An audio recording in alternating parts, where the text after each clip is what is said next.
pembahasan yang keberapa ini? Di file Anda sudah saya share modul ke-7. Sudah belum? Belum Pak, masih modul yang ke-6. Oh, sampai modul ke-6 ya. Ya. Untuk itu saya lanjutkan modul ke-7 dan modul ke-7 itu tentang apa ya? Tentang mixing ya. Ya, tentang mixing ya. Nah, untuk mempersingkat acara ini, saya langsung aja pada ya, saya share dulu.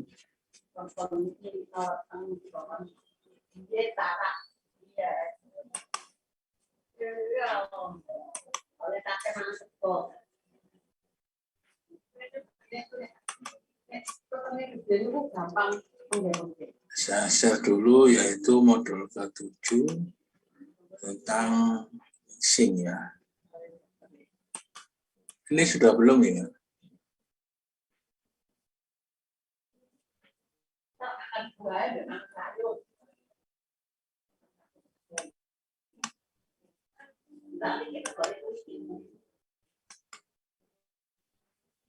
Ya, jadi pada modul ke-7 ini saya perlu sampaikan bahwasanya masalah mixing ini cukup vital di dalam industri, baik industri industri kimia ya.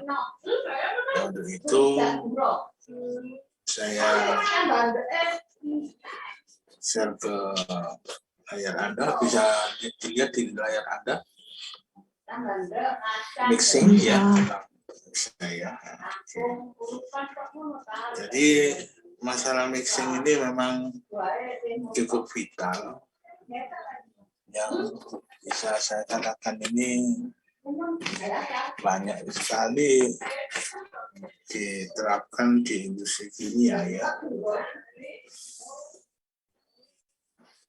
Jadi banyak sekali diaplikasikan di industri kimia.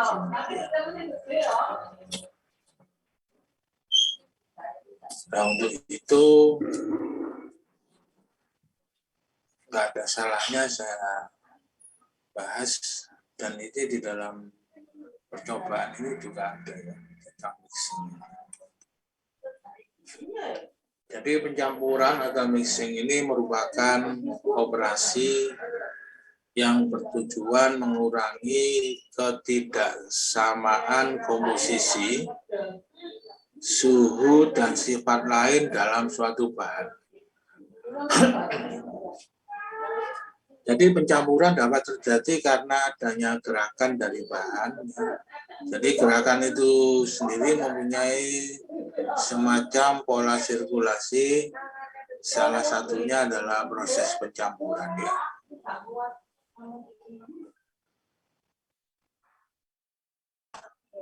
Bisa suara saya apa terputus-putus?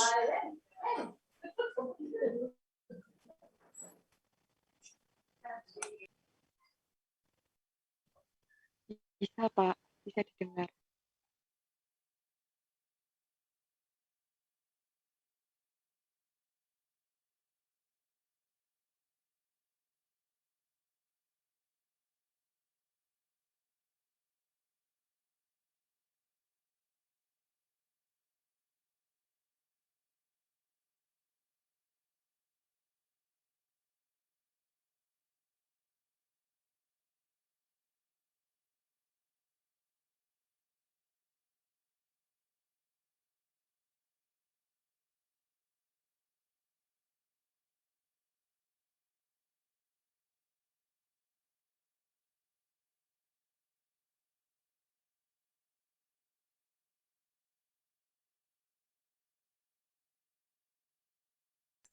Itu yang dimaksud dengan masalah fixing ya.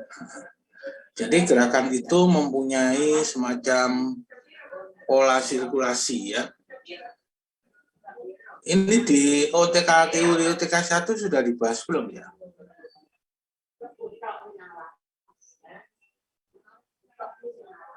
Halo?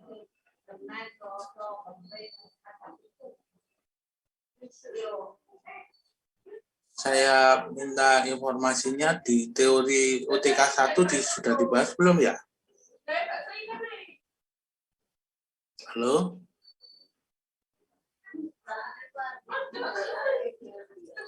Halo? Pembahasan sudah ya? Sudah? Ya. Ya, Pak. Ya.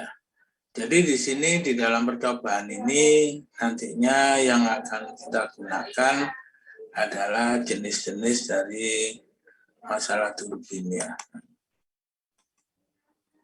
Nah, proses pencampuran sendiri memberi aplikasi luas dalam industri kimia, proses ekstraksi pencampuran, absorpsi, maupun perpindahan panas dan reaksi kimia ya. Salah satu operasi pencampuran adalah pengadukan.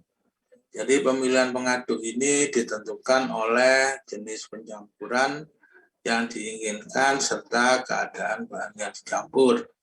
Ini merupakan salah satu hal yang paling urgen, paling penting di dalam operasi pencampuran ya. Kemudian di sini dalam proses kimia dikenal pencampuran fase homogen dan heterogen. Untuk fase homogen, umpamanya pencampuran cair dengan cair, gas dengan gas, padat dengan padat, itu juga tujuannya adalah untuk homogenisasi. Jadi pencampuran itu sendiri adalah peristiwa menyebarnya bahan secara acak, suatu bahan menyebar ke dalam bahan lain, dan sebaliknya yang sebelumnya dalam dua fase atau lebih ya, itu maksudnya dari pencampuran ya. Jadi pengadukan zat cair dilakukan untuk berbagai tujuan antara lain pertama melakukan padatan dalam cairan seperti garam dalam air, B untuk mencampur zat cair yang mampu campur yang istilahnya itu disebut sebagai miscible. Sebagai contoh metil alkohol dengan air. Jadi kalau ada istilah metil alkohol itu sebenarnya adalah metanol dengan air. Yang ketiga untuk mendispersikan gas dalam zat cair dengan bentuk gelembung-gelembung kecil. Ya. Yang keempat ini untuk menyebarkan zat cair yang tidak dapat campur sehingga membentuk emulsi atau suspensi partikel halus pada kedua zat cair immiscible tersebut. Jadi immiscible ini tidak mampu campur ya. Yang kelima untuk mempercepat perpindahan kalor antara zat cair sesama bahan dengan menyuplai panas yang ada dalam tangki pencampuran tersebut. Jadi yang terakhir, yang keenam, untuk mempercepat perpindahan massa antara fase yang terdispersi. Ya, itu tujuan daripada mixing. Kemudian menurut arus yang dihasilkan, impeller itu dibagi dua, yaitu axial flow impeller. Nah, ini tujuannya membangkitkan arus sejajar dengan sumbu poros. Yang kedua adalah radial flow impeller, membangkitkan arus tangensial atau radial ya. Ini yang dimaksudnya seperti itu ya. Kemudian kecepatan fluida pada setiap titik di dalam tangki itu mempunyai 3 komponen, yaitu komponen radial, itu bekerja pada arah tegak lurus terhadap poros impeller. Yang kedua komponen longitudinal bekerja pada arah paralel Kalau satunya tegak lurus, kalau ini paralel dengan lurus. Yang ketiga adalah komponen tangensial atau rotasional yang bekerja pada arah singgung terhadap lintasan di sekeliling poros. Jadi ini tiga komponen ini yang paling penting di dalam masalah mixing. Ya.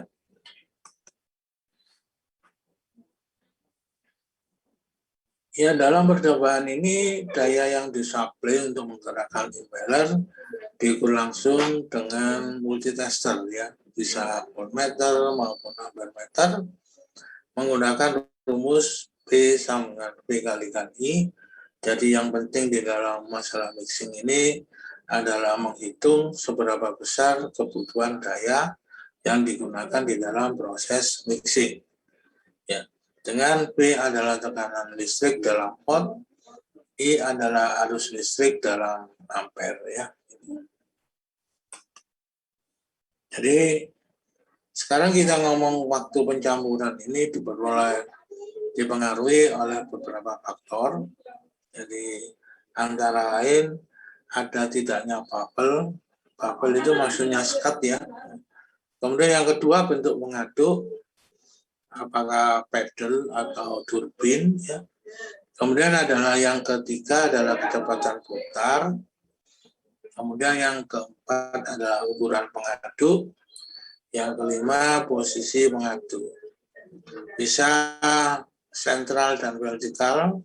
Jadi vertikal tapi terpusat, off center dan vertikal. Jadi tidak di pusatnya tapi agak minggir. Kemudian miring terhadap sumbu vertikal. Kemudian horizontal pada sisi tangki dan membentuk sudut terhadap diameter tangki. Kemudian waktu pencampuran juga disebabkan oleh faktor yang lain, yaitu jumlah daun pengaduk. Jadi biasanya yang Anda perhatikan di sini kalau dipakai untuk mengaduk udara itu adalah fan, itu biasanya jumlah daunnya adalah 3, bisa juga 5, jadi mesti berjumlah ganjil sesuai dengan pengaturan sudutnya. Kemudian jumlah pengaduk dalam satu proses. Berikutnya adalah karakteristik campuran. Kalau kita ngomong karakteristik berarti sifat-sifatnya harus percaya semua. Di antaranya adalah densitas, viskositas, dapat bercampur atau tidak dapat bercampur. Berikutnya adalah perbandingan cairan dan diameter tangki. Yang paling terakhir adalah bilangan tak berdimensi, seperti yang saya katakan tadi, P sama dengan PI itu untuk pekerjaan-pekerjaan tanpa beban. Tetapi ketika motor ini diberi beban, disuruh mengaduk, yang dipengaruhi juga oleh viskositas dan waktu, maka kebutuhan daya akan semakin meningkat. Oleh karenanya di dalam masalah mixing, yang paling urgen adalah membicarakan masalah bilangan tak berdimensi, yaitu bilangan power, fungsi bilangan Reynolds, dan bilangan Huruf. Berikutnya ini adalah tipe-tipe daripada agitator. Yang pertama ini adalah volt bridge. Bridge itu adalah pisau, pedal. Jadi pedal ini bukan mereknya es krim, pedal pop. Ya. Pedal itu bahasa Inggrisnya itu pedal. Ya, kalau punya sepeda ontel itu pedalnya itu ya, yaitu bahasa Inggrisnya pedal. Ya. Kemudian yang bentuk yang kedua ini adalah git atau ancor. Ancor itu jangkar, ya, pedal, jadi jangkar pedal. Kemudian yang C ini adalah split open turbine, jadi turbin terbuka 6 daun, ya, 1, 2, 3, 4, 5, 6. Kemudian yang ke D ini pitch split, jadi ini agak melengkung begini, ya. Turbin dengan sudut yang sama 45 derajat. Ini beberapa hal, tapi yang yang banyak sekali dibahas di dalam mixing sendiri. Sebetulnya jenis-jenisnya jauh lebih banyak, termasuk jenis skru yang digunakan untuk bentuk-bentuk pasta ya, termasuk juga pasta gigi itu, ya itu adalah untuk bentuk-bentuk yang berbentuk pasta ya, jadi tidak bisa dipakai bentuk yang seperti ini ya. Nah, ini adalah tangki berbubble dengan agitator 6 brit turbin. Jadi yang tadi ada 6 daun itu, 6 brit. Ini sisi samping, dari ketika dilihat dari samping itu seperti ini ya. Jadi ketika ini motor ini berputar, ya mengaduknya berputar, maka aliran ini akan terjadi dari 4 zona. 1, 2, 3, 4 ya. Kemudian kalau dilihat dari penampang dari atas itu seperti ini ya. Seperti ini ya, seperti ini. Seperti ini ya. Nah, di sini ada 1, 2, 3, 4, 5, 6 ya. Oleh karenanya kalau kita kembali kepada sketch di dalam pola untuk memperhatikan proses mixing, jadi ketinggian daripada pengaduk ini dinyatakan dengan W, kemudian di A ini adalah diameter dari pengaduk, jadi dari sini sampai sini, kemudian D ini diameter dalam dari tengah sampai tengah ini, kemudian L itu adalah lebar daripada pengaduk di sini, kemudian D ini adalah jarak pengaduk terhadap dasar tangki. Ini menentukan juga pola atau hasil yang diinginkan. Kemudian H ini adalah tinggi dari liquid yang diaduk ya. Dan ini yang disebut sebagai bubble atau skate. Nah, tujuan daripada pemberian bubble atau skate ini untuk menghindari terjadinya vortex. Ya, ada yang tahu? Mbak Kilwi, vortex itu apa?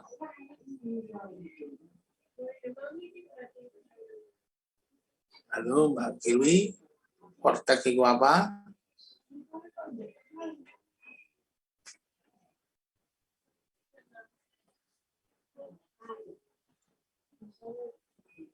Mbak Devina, ngerti yang saya maksud vortex?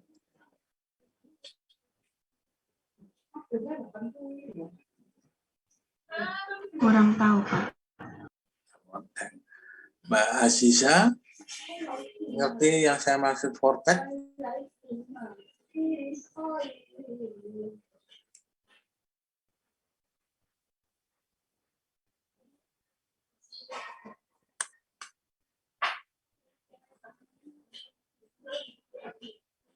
Mbak Nanda, ngerti maksud saya vortex? Kurang tahu, Pak. Mbak Salsabila? Kurang tahu juga ya, Pak. Iya, enggak apa-apa ya. Jadi vortex itu aliran yang membentuk begini. Coba panah ini Anda lihat ya. Gini ya. Membentuk palung itu loh ya. Kalau Anda lihat ada pusaran itu ya. Nah, ini begini ya. Nah, jadi kalau pengadukannya itu kencang sekali, itu membentuk begini. Ya, keliru ya. Membentuk begini ya. Nah, kalau ketika membentuk begini nih, kalau tidak ada bubble-nya, terjadi ya apa namanya? Mencelat ya istilah. Entrainment ya, mencelat ya. Jadi mencelat keluar ya. Makanya di sini diberi bubble, sekat ini tujuannya menghindari palung. Bahasa kita itu palung ya. Itu bahasa Jawanya itu vortex ya. Ini kalau Anda mengaduk misalnya dengan kecepatan tinggi, tiba-tiba cairan yang ada di sini terbawa keluar, berarti kan nggak efektif pengadukannya, ya. Tujuannya mengaduk menyebarkan, membuat seragam dari konsentrasi, kok malah banyak yang terbuang, ya. Makanya diberikan bubble, ya. Bubble ini bisa 2, bisa 4. Jadi kalau di dalam gambar ini ada 4, 1, ya. 2, 3, 4 ya. Jadi begitu ya. Nah, ini adalah dari masalah mengadukan. Kemudian yang terakhir yang kami janjikan tadi yaitu masalah bilangan tidak berdimensi. Jadi ada 3 bilangan tak berdimensi ini yang berbicara di dalam mixing. Yang pertama adalah bilangan Reynolds, yang kedua adalah bilangan Prout, yang ketiga adalah bilangan Power. Seperti sudah saya sampaikan, ada 121 bilangan tak berdimensi di prodi kita yang menjelaskan tentang fenomena-fenomena yang terjadi di dalam suatu proses. Jadi kalau saudara lihat di sini, NRE ternyata rumusnya rho dA kuadrat kali N dibagi viskositas. Nah ini NRE kalau berfungsi di proses radial atau pengadukan ya.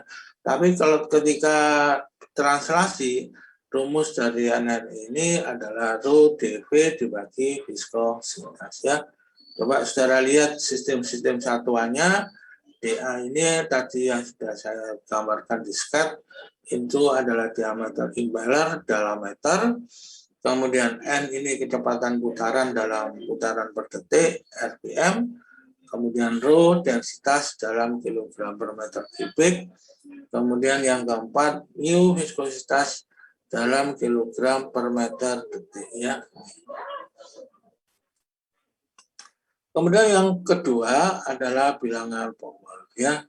Jadi bilangan power ini menggambarkan hubungan antara ya kaitan pengerjaan operasi serta untuk menghitung tenaga. Jadi sebetulnya power ini dari sini ya. Ini yang dicari. Tetapi ini harga power ini terikat di dalam bilangan tak berdimensi, di bilangan tak persatuan ya. Jadi ketika P dibagi dA pangkat 5, N pangkat 3 kalikan rho, maka ini meniadakan daripada satuan-satuan ini. Makanya disebut bilangan tidak berdimensi. Untuk power dinyatakan dengan bilangan power. Power itu adalah namanya orang ya. Makanya di situ kalau nulisnya harus huruf besar sama dengan joule ya. Jadi kalau saudara-saudara nulis joule ya sebaiknya misalnya kilojoule ya K-nya kecil, D-nya besar ya. Jangan dibalik K-nya besar, D-nya kecil ya, itu salah alamat ya. Sebaiknya Anda perhatikan Reynolds maupun Power maupun Joule dan sebagainya itu adalah nama orang ya. Jadi P dalam daya keluaran motor dalam watt, tadi yang dirumuskan P sama dengan V kali I, itu menunjukkan daya dari suatu motor kalau dia itu tanpa beban. Tetapi ketika dia itu motor ini disuruh mengadu dengan beban yaitu liquid dengan viskositas dan density tertentu, maka di sini ya dia itu berpengaruh terhadap bilangan powernya. Kemudian dA ini diameter impeller dalam meter, N kecepatan putar impeller dalam putaran per detik, rho densitas dalam kilogram per meter kubik ya. Yang ketiga adalah bilangan flow.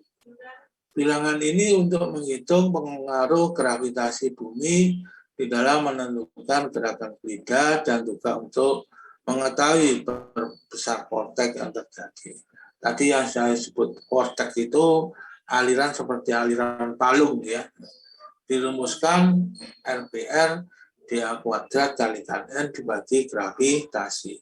Jadi bilangan Prout ini tidak berlaku ketika manusia berkunjung ke bulan ya, karena apa? Karena di bulan tidak ada gravitasi ya. dA adalah diameter impeller dalam meter, N kecepatan putar impeller dalam revolusi per detik, D gravitasi bumi dalam meter per detik kuadrat ya. Ini adalah contoh soal. Contoh soal ini mengatakan bahwa agitator jenis plate turbin mempunyai 6 plate, diameter tangkinya 1,83 meter, diameter turbinnya 0,61 meter. Ya. Minggu yang lalu itu libur nggak salah ya? Iya, Pak. Iya. DT sama dengan HT, dengan W tadi, jadi Anda itu kalau mengerjakan ini silakan lihat sketch yang sudah saya berikan tadi itu, ya. Tangkinya berisi 4 bubble, jadi bubble-nya ada 4, masing-masing dengan lebar J 0,15 meter. Nah, beroperasi pada kecepatan putar 90 rpm. Ya. Dan tangki berisi cairan dengan viskositas 10 cp dan density 929 kg per meter kubik. Hitung yang pertama power yang dibutuhkan mixer dalam kilowatt, yang B power yang dibutuhkan larutan yang mempunyai viskositas 100.000 cp ya. Mari kita lihat bagaimana penyelesaian dari persoalan ini. Jadi grafik ini adalah grafik yang ada di Genbobis, yaitu hubungan antara bilangan Reynolds versus bilangan power. Ya, jadi di sini ada J per W. Kalau dia itu 1, berarti menggunakan kurva paling atas. Kemudian ada 2, ada 3, ada 4, dan 5 ya. Jadi di sini skala yang digunakan kalau saudara lihat ini adalah skala log. Ini juga skala log, sehingga disebut grafik skala log-log. 1, 10, 100, 1000, 10.000, 100.000. Begitu juga yang vertikal 1, 10, 100 ya. Dimulai dari 0,1, 1, 10, 100 ya. Jadi terus terang saja di dalam skala log itu tidak mengenal angka 0. Kalau mengenal, kenapa kok tidak mengenal angka 0? Karena log 0 itu harganya tak terhingga ya. Makanya di sini kenapa saudara-saudara dulu ketika belajar matematika disarankan diajari tentang logaritma. Apa perannya daripada logaritma? Ada yang tahu? Pernah saya bahas itu, enggak salah. Linearisasi grafik kan gitu ya. Yang apabila digambar pada skala biasa tidak linear ya. Itu tujuan daripada logaritma.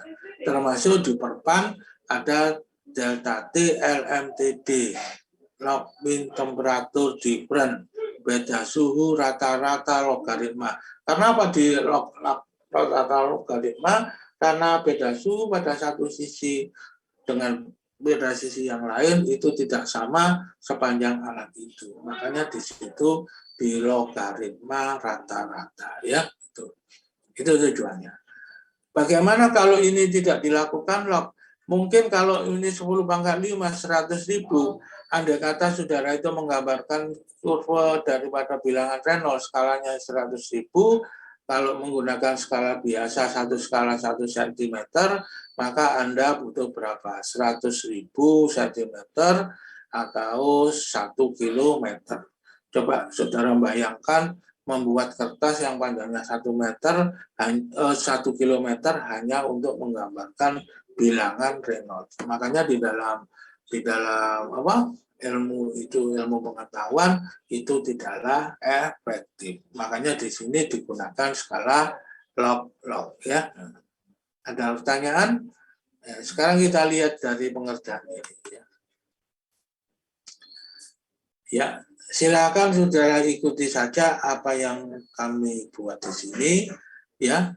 Alur-alurnya DA-nya 0,61 meter, W-nya 0,122 meter, diameter tangkinya 1,83 meter, putaran pengadunya 90 rpm dibagi 60, berarti 1,5 revolusi per detik, dan CD-nya 929 kg per meter kubik.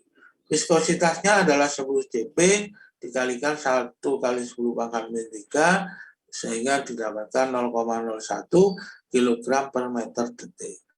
Nah, satuan dari kilogram per meter detik ini sama dengan Pascal detik.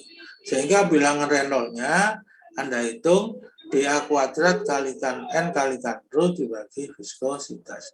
dA kuadratnya adalah 0,61 pangkat 2, putarannya adalah 1,5, kemudian density-nya 929, dibagi viskositas 0,01, didapatkan bilangan Reynolds 5,185 kali 10 bakar 4. Ya.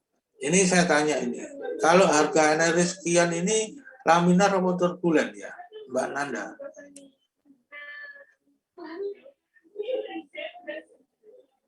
Lima kali 185 kali 10 pangkat 4, ini laminar atau turbulen Mbak Nanda?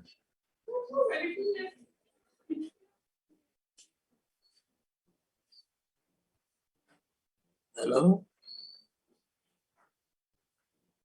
Kalau 5 kali 1,85 kali 10 pangkat 4, berarti 1, 2, 3, 4.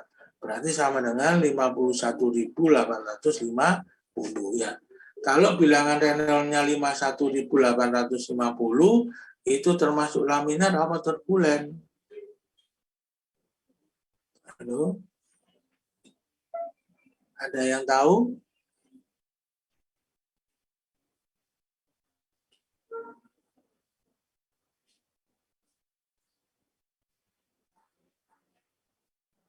Anda pernah mendapatkan transformasi fluida?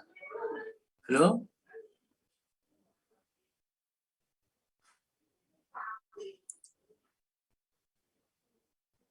Halo? Saya minta informasi dari kelas 2D ini, apakah Anda pernah mendapatkan bilangan Reynolds, percobaan Reynolds? Pernah? Halo? Izin menjawab, Pak. Untuk bilangan Reynolds itu di pelajaran perpindahan panas. Di pelajaran apa? Perpindahan panas. Gak jelas ya. Di pelajaran apa? Coba.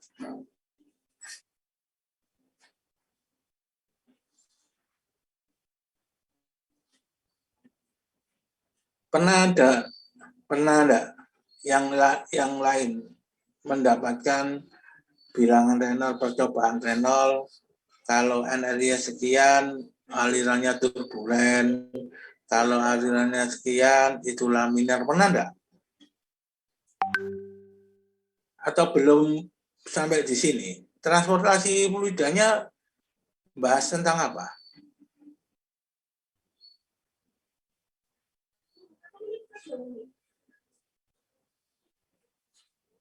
Saya minta informasi saja karena satu mata kuliah dengan mata kuliah yang lain itu saling terkait ya. Hanya saja kenapa kok diberi mata kuliah ini, karena ini terkait dengan pembahasan yang ada di dalam buku ya. Halo, ada dari kelas 2D yang lain bisa ngasih informasi tentang bilangan Reynolds? Halo?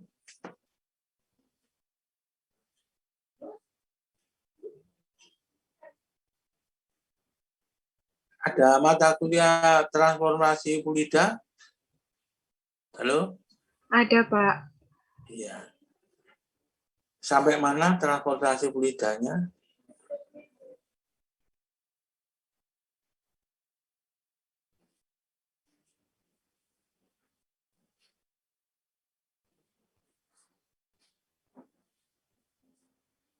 Bisa dibantu?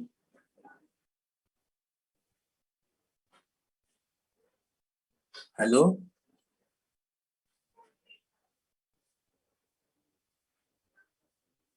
Pak siapa atau Bu siapa ya yang mau mengasuhnya ini?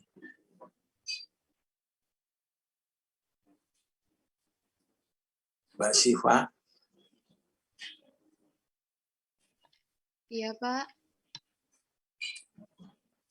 Transformasi fluidanya membahas sampai di mana ya?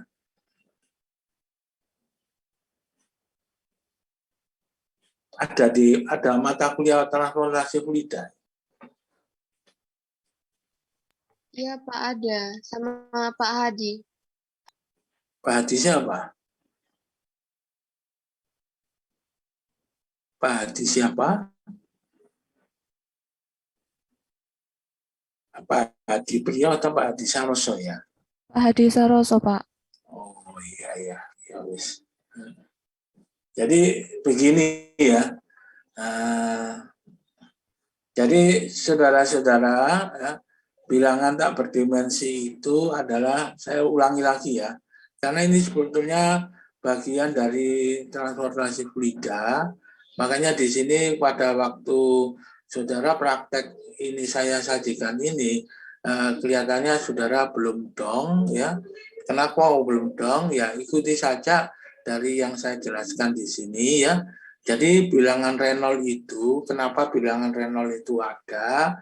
Itu sebetulnya ilmu pengetahuan itu harus objektif ya, tidak boleh subjektif. Harus nyata, tidak boleh memihak ya. Makanya di dalam aliran itu ada aliran laminer. Aliran laminer itu apa? Aliran laminer itu bahasa Inggrisnya itu pelan ya. Nah, ditandai dengan bilangan NRE itu dicatat ya, karena Anda tidak punya bekal ini. Aliran laminar itu ditandai dengan NRE lebih kecil 2100, dicatat ya. Kemudian aliran turbulen, berikutnya aliran turbulen atau bahasa Inggrisnya itu aliran yang bergolak puanter ya, itu ditandai dengan NRE lebih besar 4000 ya, dicatat ya. Kemudian antara NRE lebih kecil 4000, lebih besar 2100, itu disebut aliran transisi. Begitu ya. Jadi saudara-saudara itu paling tidak memegang dari konsep daripada bilangan Reynolds ya. Makanya di sini bilangan Reynolds itu dibagi dua ya, dicatat ya. Untuk aliran translasi ya, untuk aliran translasi NRI-nya itu rumusnya Rho kali D kali V dibagi viskositas ya. Ada yang tanya? Silakan. Untuk aliran translasi, saya ulangi lagi ya. Untuk aliran translasi, NRE itu sama dengan Rho dikalikan D dikalikan V dibagi viskositas. Itu juga tidak mempunyai satuan. Ya. Kemudian yang kedua, untuk aliran rotasi, ya, rotasi itu atau pengadukan, ya, yang seperti ini, pengadukan, NRE-nya dirumuskan DA kuadrat kali N kali Rho dibagi viskositas ya, gitu ya. Jadi saudara walaupun tidak dapat dari transportasi fluida, ini saya bahas di sini karena kami berkepentingan untuk mengajak Anda belajar tentang mixing ya, itu begitu ya. Dari contoh penyelesaian ini barangkali ada yang Anda tanyakan, silakan.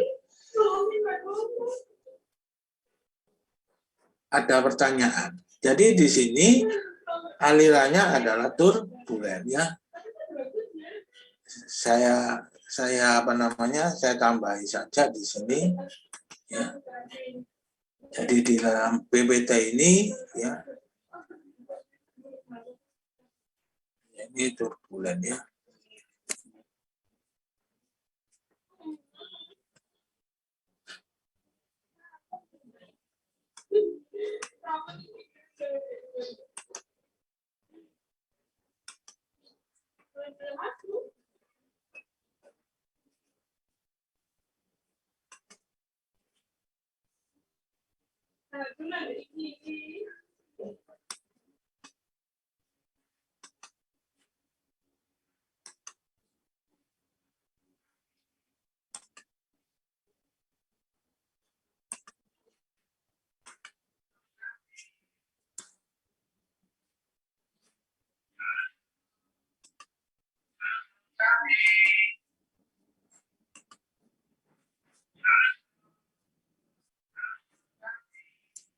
karena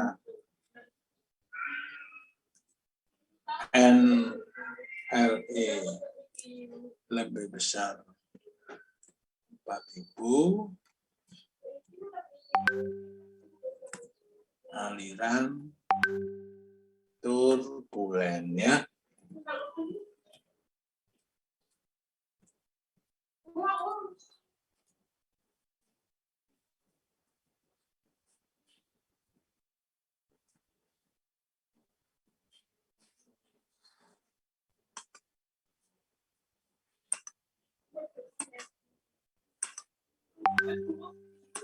Ini bisa Anda lihat di layar Anda. Halo? Bisa, Pak. Iya, saya lanjutkan ya. Kalau bisa saya lanjutkan. Kemudian di sini dengan grafik 344, di mana DA per W sama dengan 5, DA per C sama dengan 12, NP sama dengan 5, ya. DA per W tadi itu, ya, grafik yang sama itu grafik di sini, ini. Jadi diambillah yang paling bawah ini, DA per W, ya, sama dengan 5, ya. Nah, ini. Kemudian NP-nya ini sama dengan 5. Untuk bilangan Renault 51.000 itu ada di mana? Itu adalah di sini ya. Sekitar sini 51, ini 2, 4, 5 di sini loh ya. Terus ditarik ke sini ya. Makanya di sini didapatkan NP-nya sama dengan 5 ya. NP-nya sama dengan 5, 51.000, 10.000, 100.000, 51.000.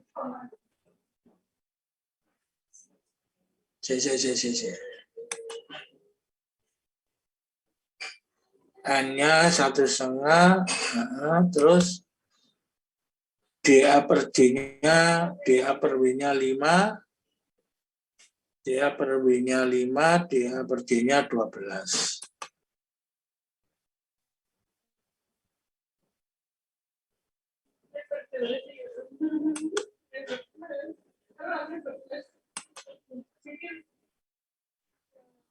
Ini NP-nya sama dengan 5. NR-nya 51.000.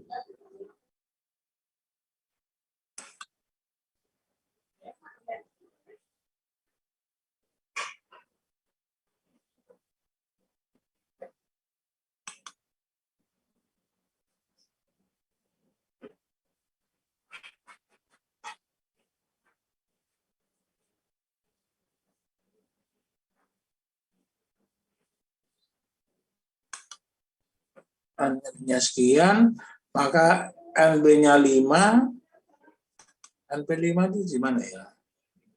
Di sini ya. Ya ini ya. NP-nya 5, ya. DA per D-nya 5, ini grafik ini DA per D ya. Dari 51.000, ya. Terus di sini dijelaskan NP-nya 5, maka bilangan powernya tadi NP sama dengan P per ini jadi perkalian silang, ketemunya 1,324 atau 1,324 watt, sehingga ketemunya 1,3 kilowatt. Nah, ini untuk yang B.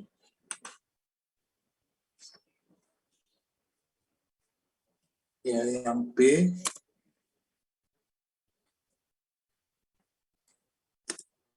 Untuk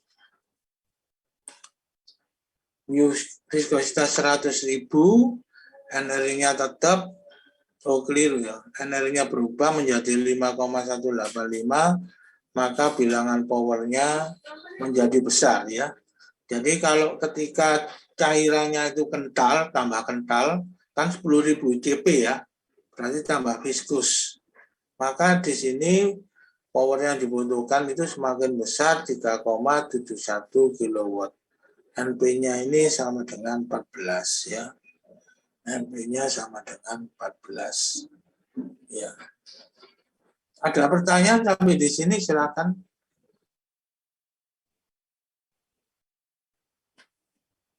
Halo?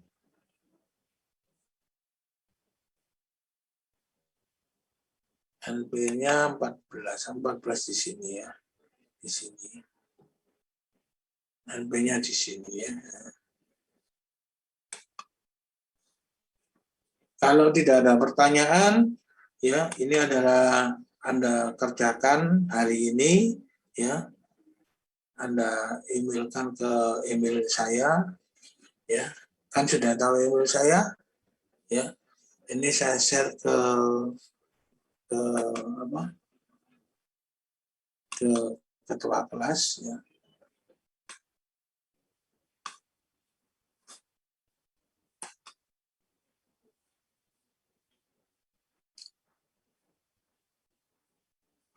Siapa ini ya? Ketua kelas 2D, D3 siapa ya? Ini saya biasa ngecat ke siapa ini? Ronald. Nah, Pak. Iya, Ronald ya? iya Pak. Oh ya, saya carinya namanya Ronald.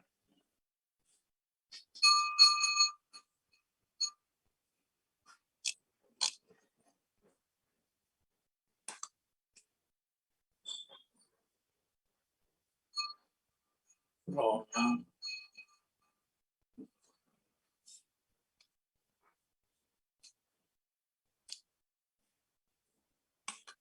Ya. Saya kirim ke Ronald ya. Yaitu teori percobaan 7 tentang mixingnya.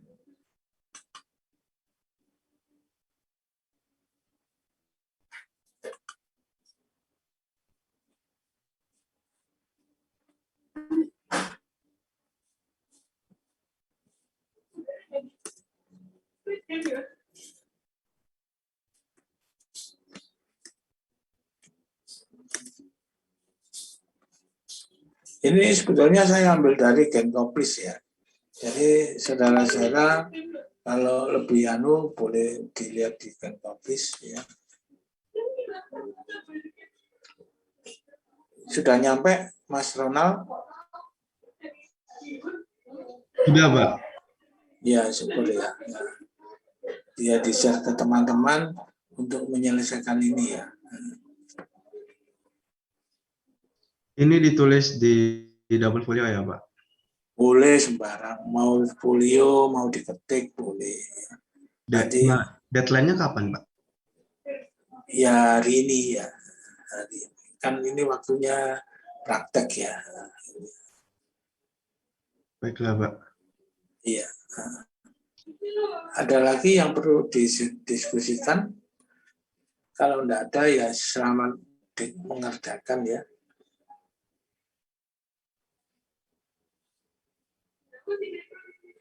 Nah ini saya pakai untuk evaluasi, jadi tugas-tugas yang Anda kumpulkan ke saya, itu saya hargai. Kemarin kan sudah kuis ya, sebelum libur itu. Nah ini saya gunakan untuk nilai ujian tengah semester ya.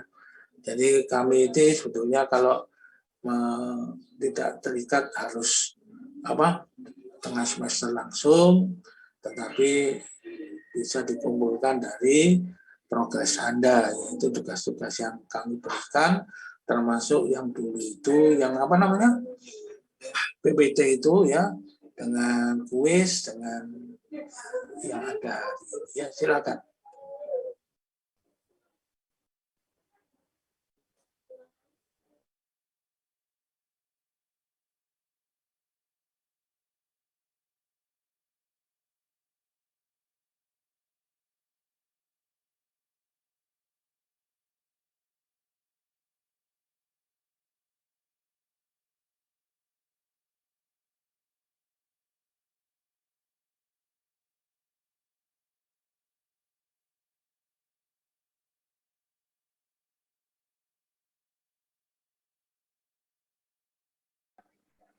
Self reduction dan fluidisasi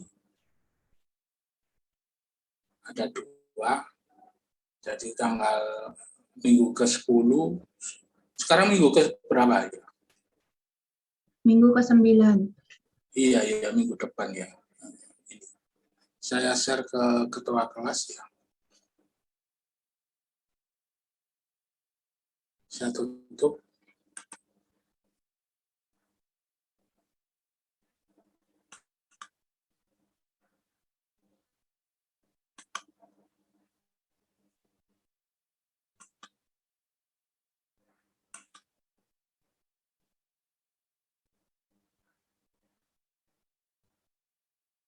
Jadwal praktikum.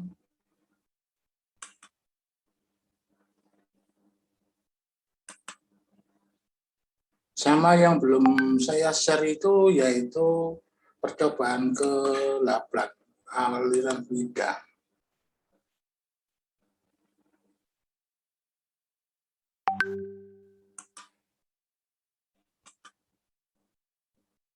Nah, ini ya, modul ke-8 ya.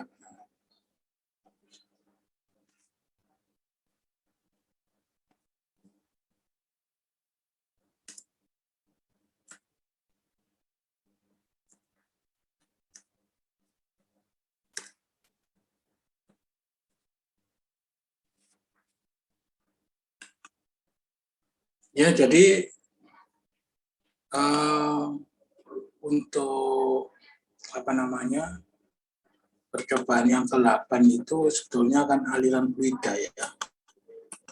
Ini sudah saya share ke tempat Anda.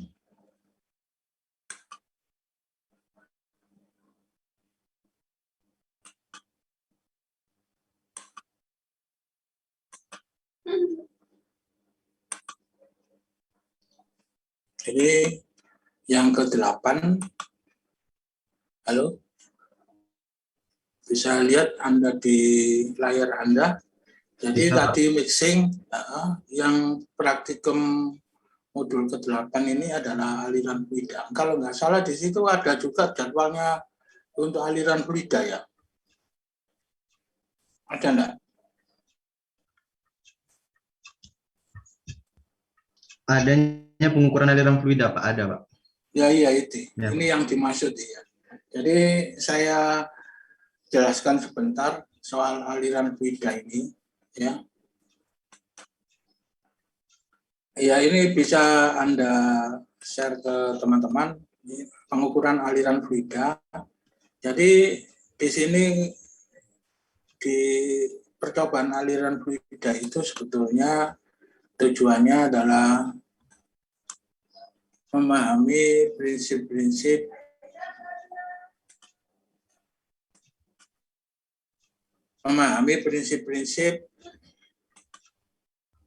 pengukuran aliran fluida. Yang kedua, mengenal beberapa jenis alat ukur ya.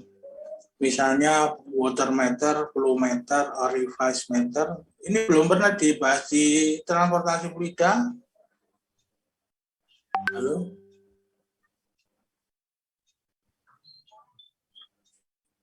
Halo? Sudah belum? Kemudian yang ketiga, melakukan pengukuran kecepatan aliran fluida menggunakan masing-masing alat ukur. Yang terakhir, menentukan koefisien masing-masing alat ukur kecepatan aliran fluida ya. Jadi sebetulnya di sini kalau kita kembali ke dasar-dasar daripada ini, di dalam teknik kimia ini memang aliran fluida ini adalah masalah penting karena semua proses dalam pabrik kimia ini selalu melibatkan fluida sebagai bahan baku, bahan setengah jadi, bahan jadi, atau utilitas ya. Jadi ini vital sekali. Ya. Kemudian hal yang dikuasai ya di dalam apa namanya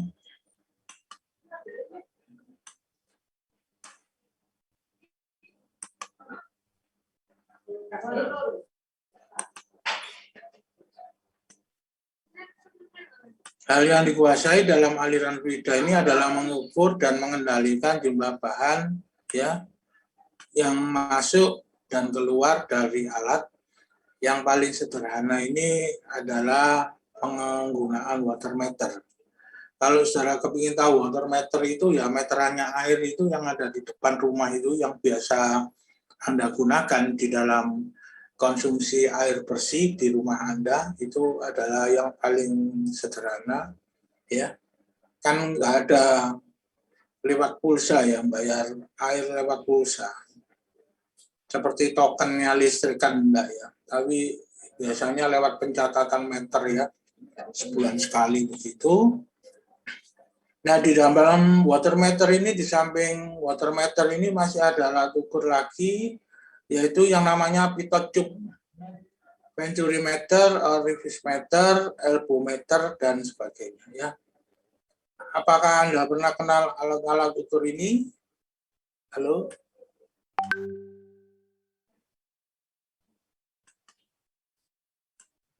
Pernah dengar, Pak. Pernah dengar? Ya. Dengar di mana? Dulu di SMK, Pak. SMK, ya. Di SMK ada ya, transportasi fluida ya. Nah, ini yang dari SMA barangkali baru, sebetulnya ini di-cover di transportasi fluida. Kalau saya lihat di dalam subbab dan pembahasannya ini di sana, tapi untuk percobaannya di-couple di praktek UTK 1 karena apa? Karena di transportasi fluida ini sebetulnya banyak ya yang di situ, misalnya screw conveyor itu tidak diajarkan di sini, tetapi langsung kepada yang vital-vital saja ya. Seperti paket elevator, terus ada namanya screw conveyor, ada bed conveyor, ada apron conveyor, dan sebagainya. Semuanya itu adalah alat-alat transportasi fluida, termasuk juga pompa ya. Nah, ini adalah beberapa hal tentang alat ukurnya. Nah, kemudian di sini akan saya jelaskan dulu ya. Yang pertama adalah water meter. Alat ini hanya mencatat volume air yang lewat pada selang waktu tertentu. Ada juga yang dilengkapi jalur menunjuk kecepatan alir air yang lewat. Ini dirumuskan rate actualnya, jadi A ini adalah actual, ini sama dengan CW dikalikan QW. CW ini adalah koefisien koreksi untuk water meter, ini tidak bersatuan. Jadi semua koefisien yang ada di alat ukur ini tidak bersatuan. Kemudian QA ini rate actual dalam meter kubik per detik, kemudian LW ini QW adalah dua alir water meter dalam meter kubik per detik, ya. Nah, rate aktual ini diukur dengan volume fluida masuk tangki pengukur dalam selang waktu tertentu yang dirumuskan dengan QA V2-V1 dibagi T. Jadi V1 ini volume awal pengukuran dalam meter kubik, V2 volume akhir pengukuran dalam meter kubik, T adalah waktu pengukuran di dalam detik. Jadi satuannya meter kubik per detik ya. Ingat, kalau 1 meter kubik ya berarti 1000 liter per detik ya.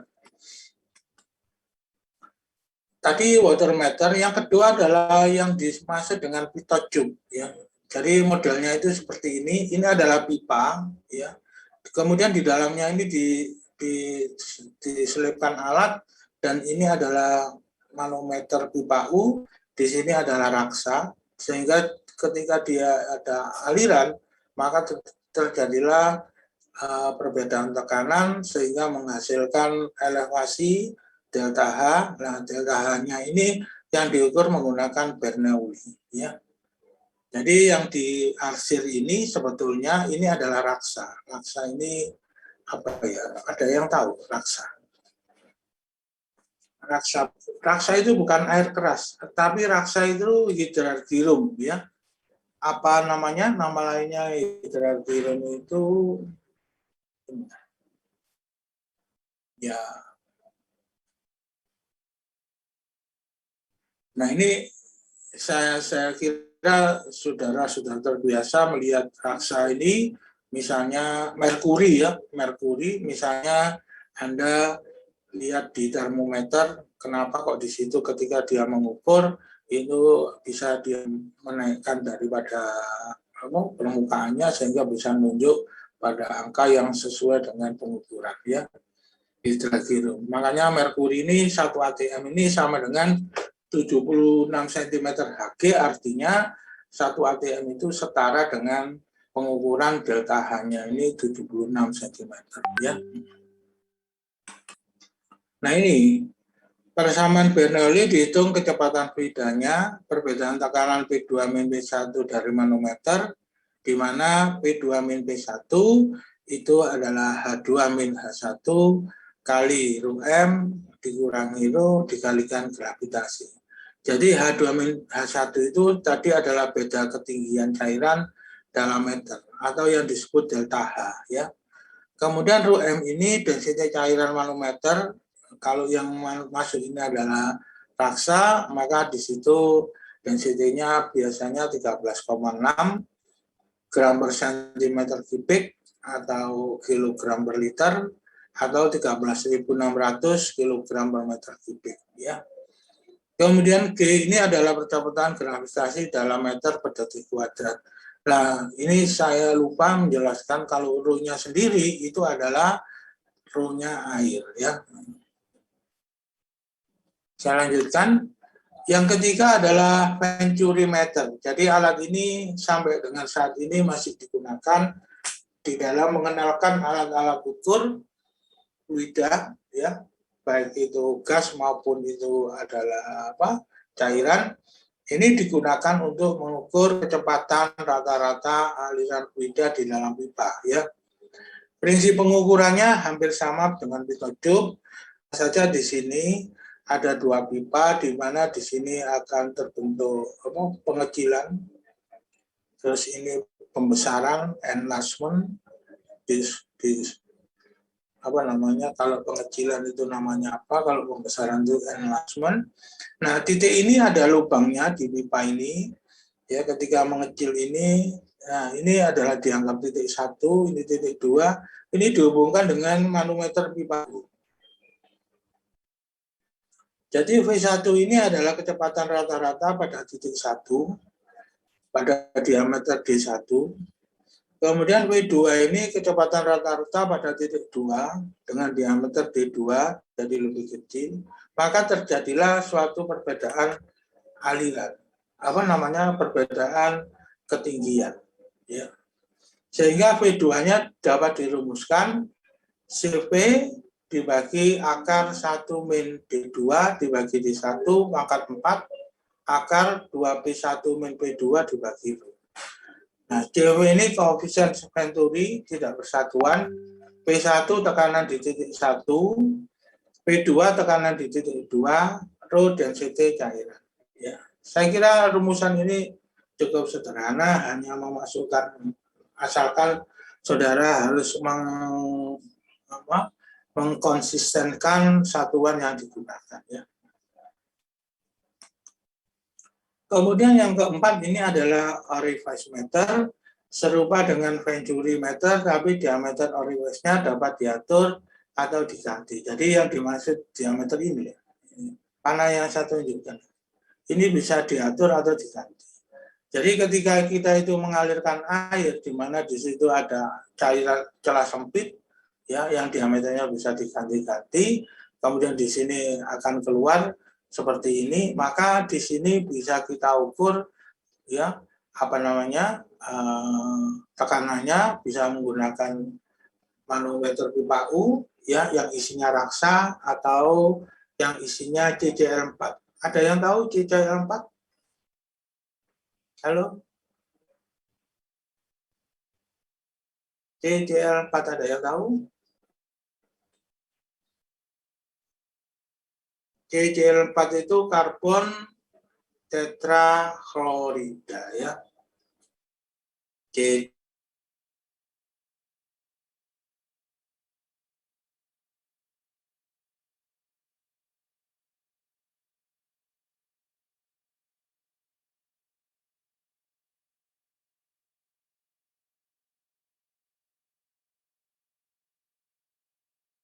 Yang berikutnya adalah bendungan atau dam. Ya.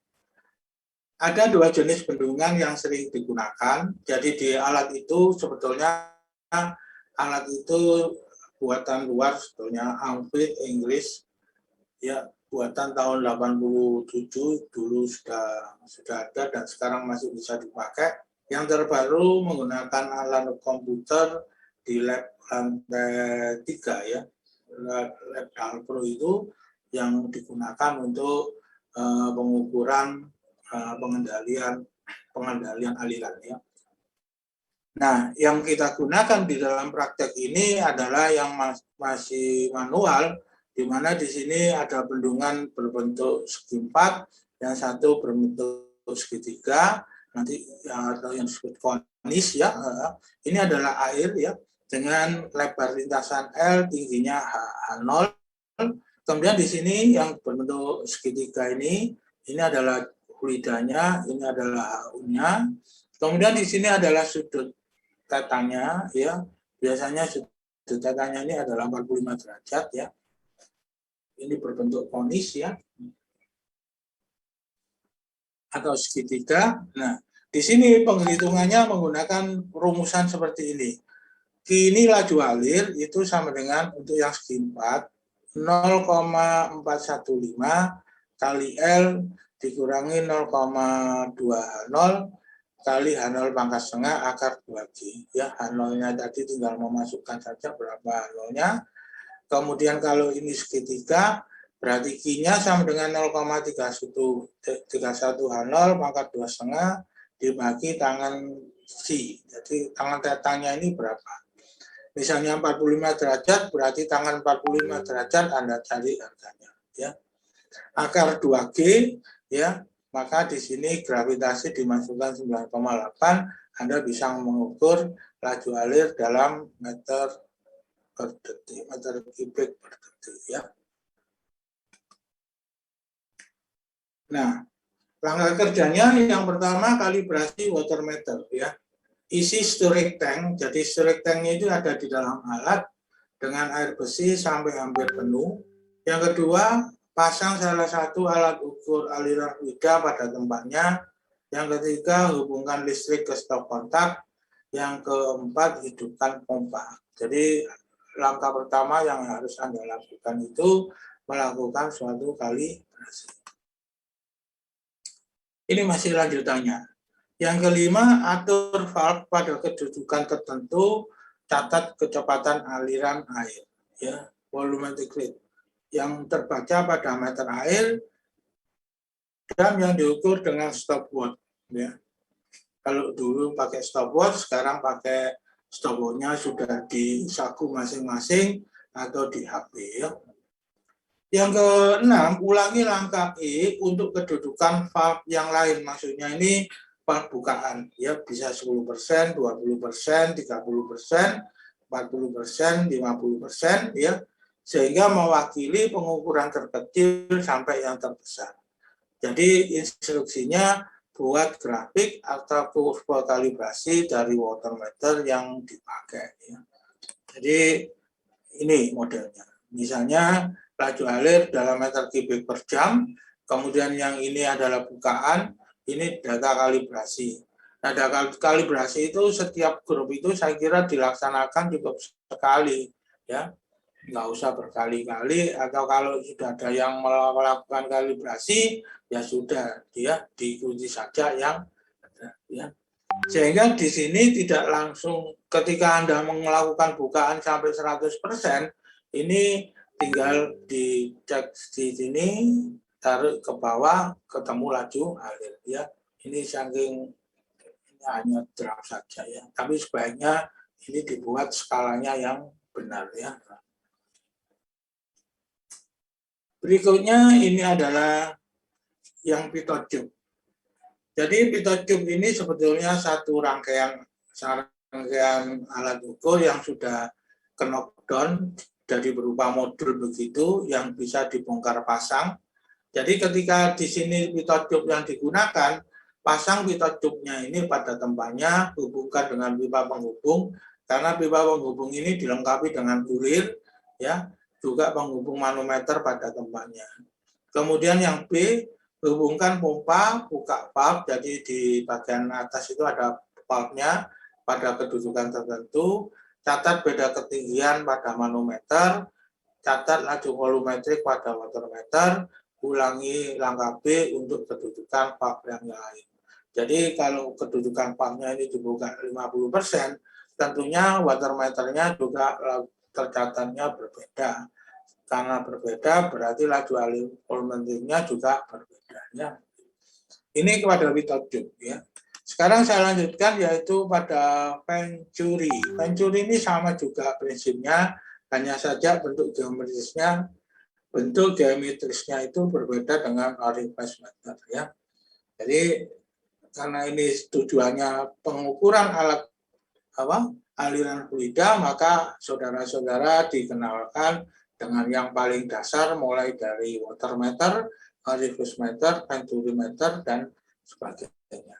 Jadi ini juga diulangi lagi, pasang venturimeter pada tempatnya. Berarti ini sudah satu set, kemudian dipasang, diulir begitu pada bagian atas alat ya. Nanti pada bagian akhir ada gambarnya ya.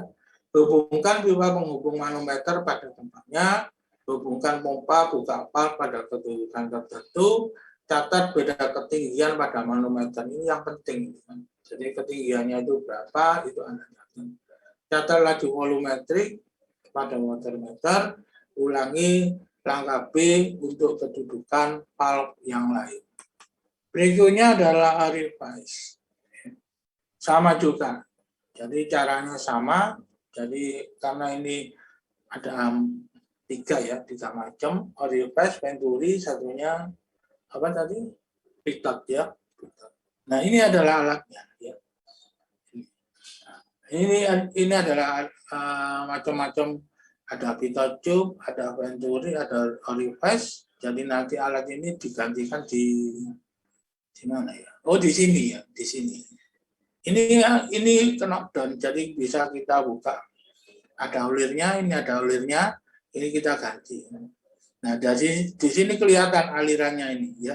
Disinilah Renault itu pertama kali mencoba itu menggunakan aliran fluida itu. Kenapa kok bilangan Renault itu dirumuskan rho dp per mu?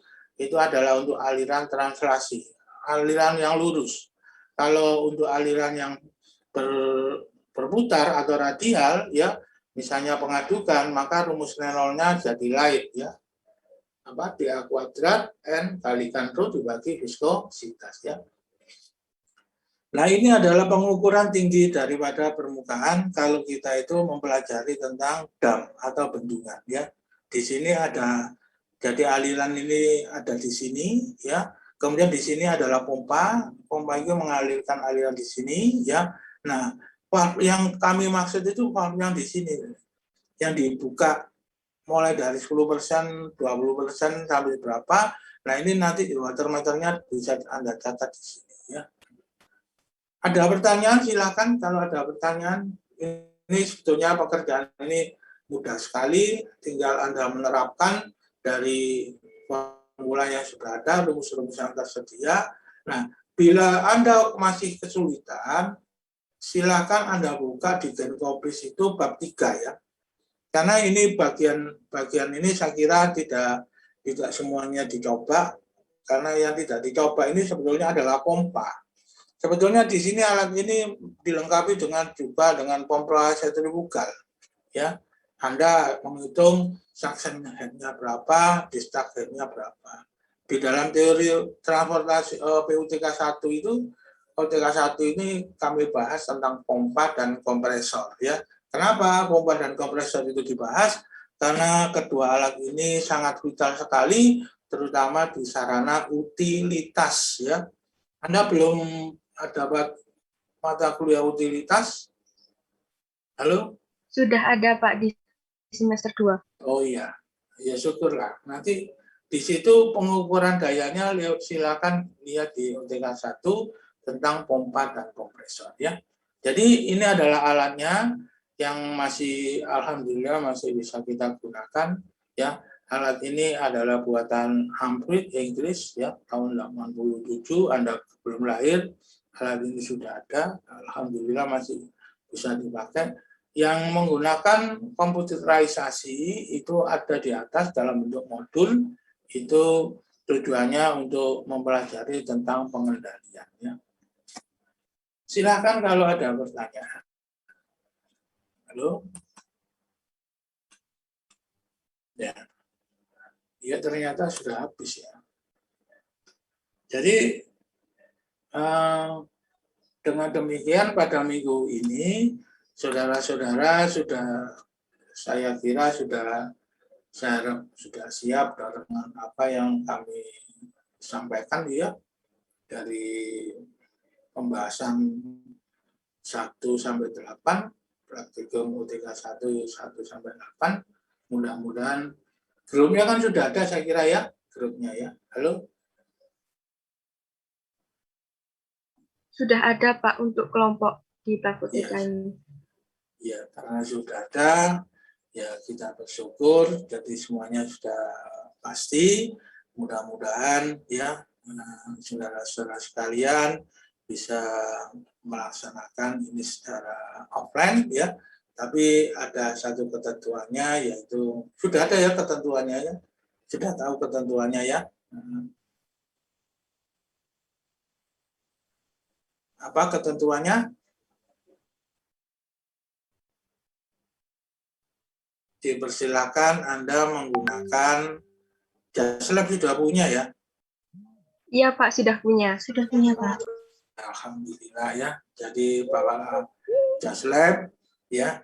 Bagi yang tidak perempuan yang tidak menggunakan jilbab, dipersilakan rambutnya terikat tidak terurai, dikhawatirkan ada pekerjaan benda-benda yang berputar nanti kesambet ya.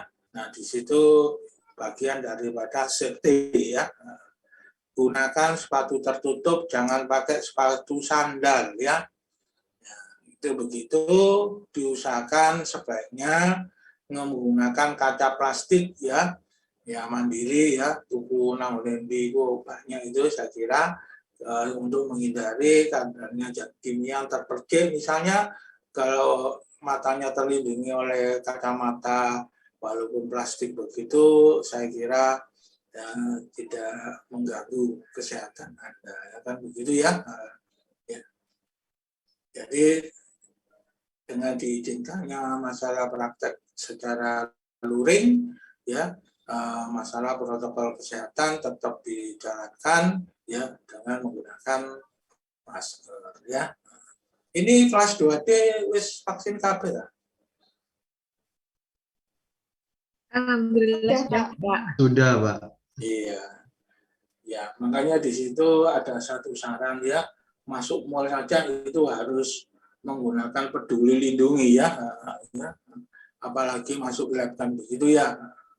Jadi mudah-mudahan dari pemaparan pembahasan modul 1 sampai 8 ini saya kira sudah cukup bagi saudara-saudara untuk melakukan percobaan secara luring ya, secara sesungguhnya ya. Ada yang perlu didiskusikan silakan. Ini Pak mau tanya, apakah kalau mau masuk praktikum nanti perlu rapid antigen nggak? Atau swab lah Pak istilahnya? Lihat ketentuannya dari Kaprodi sudah ada belum?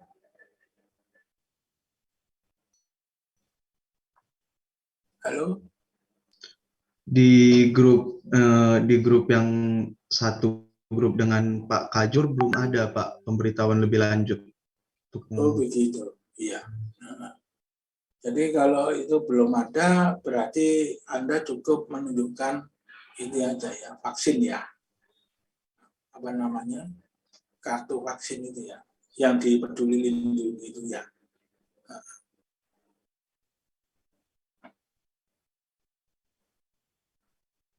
Terus harus ada surat izin tertulis dari orang tua ya. Oh ya Pak, itu kami buat sendiri atau ada format dari kampus ya Pak? Oh enggak. Ya, dibuat sendiri yang mengetahui yang punya yang memiliki putra gitu ya. Nah, makanya di sini surat izin dari orang tua ya. Ya itu aja saya kira ya. Ya Pak. Terima kasih Pak. Ya. Jadi mudah-mudahan dari pertemuan kita yang cukup singkat ini ada guna dan manfaatnya bagi saudara-saudara sekalian. Ya, Insya Allah nanti ya untuk masalah praktek saya sendiri yang memandu ya. Saya datang ke kampus ya. Mudah-mudahan ada guna dan manfaatnya. Assalamualaikum warahmatullahi wabarakatuh. Waalaikumsalam Assalamualaikum warahmatullahi wabarakatuh. Terima kasih Pak. Waalaikumsalam warahmatullahi wabarakatuh. Terima kasih Pak. Waalaikumsalam warahmatullahi wabarakatuh. Terima kasih Pak. Iya.